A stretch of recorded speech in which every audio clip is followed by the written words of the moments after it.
샬롬, 주님의 이름으로 사랑하고 축복합니다. 찬송가 310장 찬양합니다.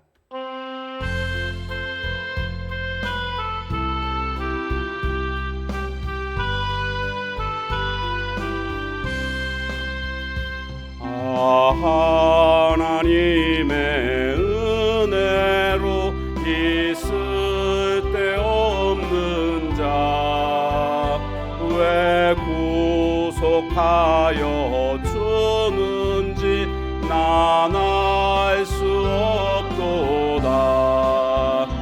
내가 믿고 또 의지함은 내 모든 형편 아시는 주님 늘 보호해 주실 것을 나는 확실히 아네.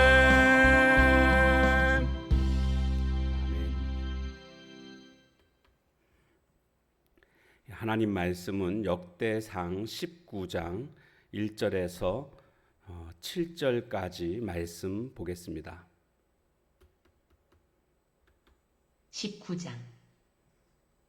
그 후에 암몬 자손의 왕 나하스가 죽고 그의 아들이 대신하여 왕이 되니 다윗이 이르되 한운의 아버지 나하스가 전에 내게 호의를 베풀었으니 이제 내가 그의 아들 한운에게 호의를 베풀리라 하고 사절들을 보내서 그의 아버지 죽음을 문상하게 하니라. 다윗의 신하들이 암몬 자손의 땅에 이르러 한운에게 나아가 문상하매 암몬 자손의 방백들이 한운에게 말하되 왕은 다윗이 조문사절을 보낸 것이 왕의 부친을 존경함인 줄로 여기시나이까.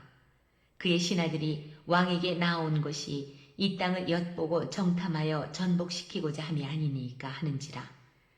한온이 이에 다윗의 신하들을 잡아 그들의 수염을 깎고 그 의복을 볼기 중간까지 자르고 돌려보내매 어떤 사람이 다윗에게 가서 그 사람들이 당한 일을 말하니라.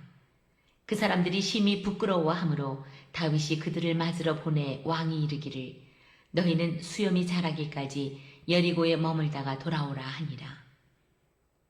암몬 자손이 자기가 다윗에게 밉게 한 줄 안지라. 한운과 암몬 자손은 더불어 은 1000달란트를 아람 나하라인과 아람 마아가와 소바에 보내 병거와 마병을 상내되 곧 병거 32,000대와 마아가 왕과 그의 군대를 고용하였더니 그들이 와서 메드바 앞에 진침해 암몬 자손이 그 모든 성읍으로부터 모여와서 싸우려 한지라. 아멘.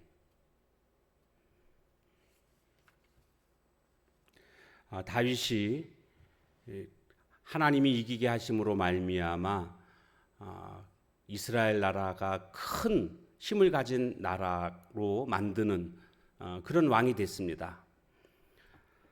그런데 요단 동편에 암몬이라는 나라가 있었고 암몬 밑에 모압이라는 나라가 있지 않습니까? 그런데 이 암몬 나라의 나하스 왕이 죽었습니다.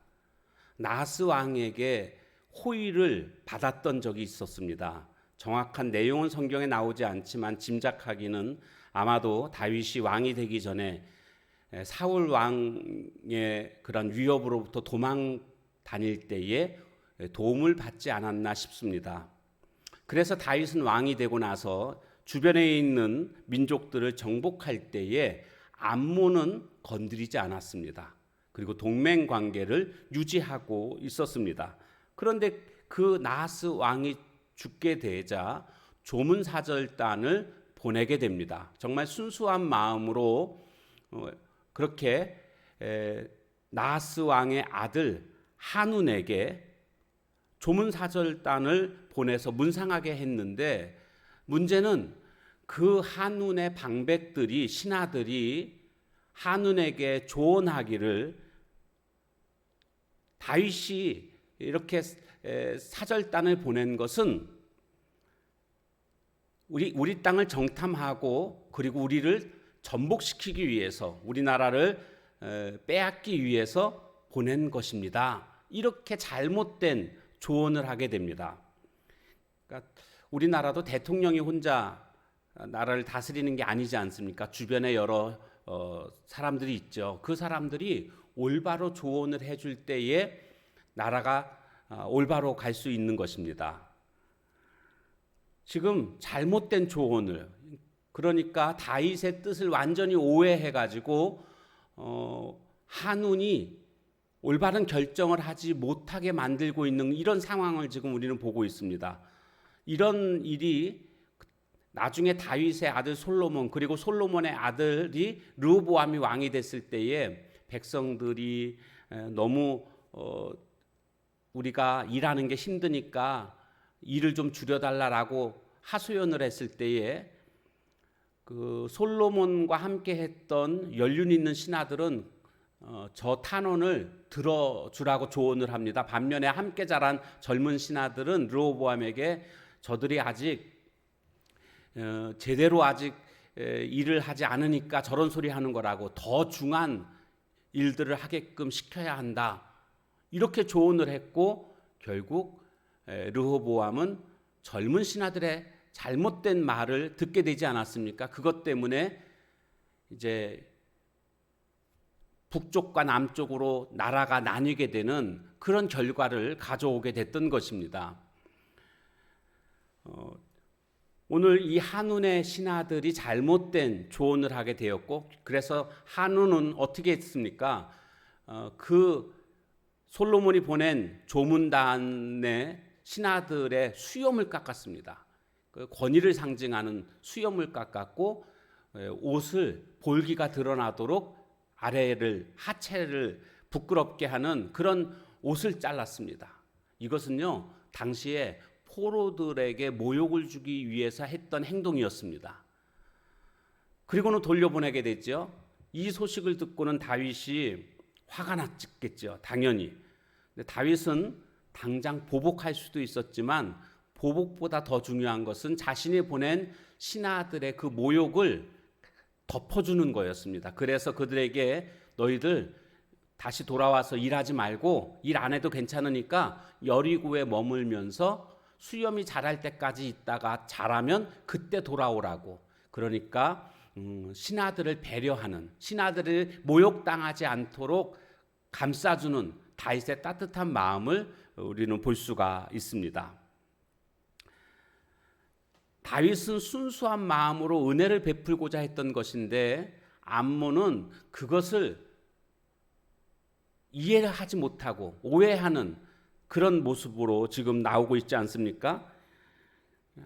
아무리 좋은 거 줘도요, 어리석은 자에게는 쓸모없습니다. 마태복음 7장 6절에 가보면 거룩한 것을 개에게 주지 말며 진주를 돼지에게 던지지 말아라, 발로 밟을 뿐이다, 이런 말씀이 나옵니다. 은혜를 은혜로 알아야 되는데 은혜를 은혜로 알지 못하고 있는 이런 암몬의 모습을 보게 됩니다. 마찬가지입니다. 하나님은 오늘 우리들을 사랑하셔서 우리에게 은혜를 베풀어 주셨습니다.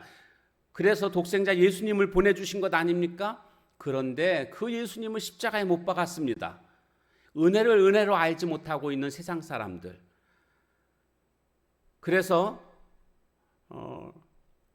예수님을 십자가에까지 내놓고, 그리고 욕하고, 이런 모든 것들이 어리석은 그런 행동임을 알 수가 있습니다. 오늘 우리는 하나님이 우리를 은혜를 베푸실 때에, 그래서 지금은 은혜 받을 만한 때요, 구원의 날이라고 말씀하고 있지 않습니까? 늘 은혜를 사모하고 하나님의 은혜 가운데 거하는 그런 삶을 살아가야 될 줄로 믿습니다. 이제 암몬은 우리가 다윗한테 해서는 안 되는 행동을 했구나 뒤늦게 깨닫게 됩니다. 이 신하들은요, 다윗의 신하들을 이렇게 욕보인 것은 다윗에게 직접적으로 공격한 거나 마찬가지 아닙니까? 그들은 위기감을 느꼈고, 그래서 이제 이스라엘 그 북쪽에 있는 나라 암몬과 소바에게 은 1000달란트를 주면서 용병들을 얻게 되었습니다. 연합해서 싸우자는 거죠. 암몬이 도와주면, 소바가 도와주면 우리가 이길 수 있을 것이다, 또 착각을 하고 있습니다. 왠지 아십니까? 이게 왜 착각입니까? 지금 다윗은 함께 하시면서 승리케 해주시는 이런 상황 아닙니까? 모든 나라들을 파죽지세로 다 싸워서 승리하고 있는, 그러니까요, 아무리 연합을 한다 할지라도 결단코 하나님을 이길 수 없는 것입니다. 오늘 어리석은 그러한 연합을 통해서 하나님을 대항하고자 하는 이런 모습들이 바로 암몬의 모습이었습니다. 오늘 우리도 하나님을 대항하는 태도가 되어서는 안 됩니다. 하나님을 대항한다는 것은 뭐겠습니까? 하나님께서 우리에게 명하시는 말씀이 있는데 그 하나님의 말씀을 순종하지 않게 되면 그게 하나님을 대항하는 것 아닙니까? 하나님이 우리에게 은혜를 주시고자 하는데 은혜를 거절하는 것, 이게 바로 하나님을 대항하는 그런 모습입니다. 우리가 이런 모습 버리고 더욱더 하나님의 은혜를 사모하며 오늘도 은혜 가운데 거하는 우리 모두의 삶이 다 되어지시길 주님의 이름으로 축원합니다. 기도하겠습니다. 하나님, 은혜를 거절했던 암몬 사람들의 모습을 보게 됩니다. 오늘 우리는 그렇지 않았었는지요? 하나님이 조건 없이 베푸는 그 은혜를 은혜로 여기고 은혜를 사모하며 날마다 은혜 가운데 거하는 삶을 살아가는 저희들 되게 하옵소서.